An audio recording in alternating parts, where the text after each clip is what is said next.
The website News.ru and Pavel Vorobyov. We are here with you today and have one question. A number of international experts claim that the recent talks in Istanbul were literally Kiev's last chance to preserve its statehood, and that things will get significantly worse from now on. What is your view on such assessments?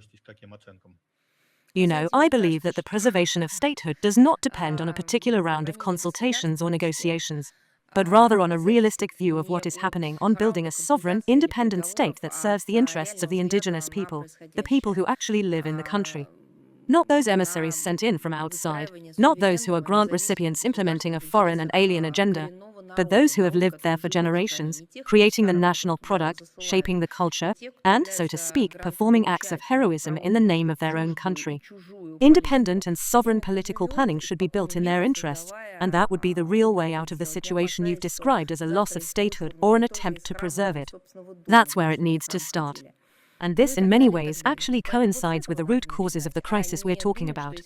This is what needs to be addressed, so that people can speak their own language, so that people can develop their own culture, so that, even with differing approaches, people can express their views freely, so that they can practice their religion without fear that tomorrow they'll be thrown out not only from their place of worship, but also from their own home, just because they went to that place of worship, and so on, and so forth.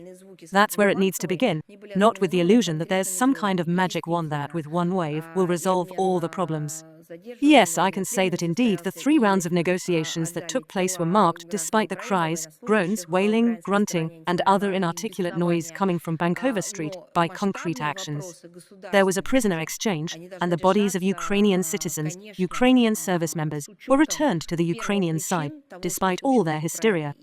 But the major questions of statehood must, of course, be addressed with a full understanding of the root causes of what happened to Ukraine, and with a recognition that they need to conduct a comprehensive assessment of the events and consequences that led to the current situation. This persistent belief that foreign countries will come to the rescue, that everything will be fine as long as they get more money and more weapons, that they will somehow shine after that, it's all a utopia. Это все утопия.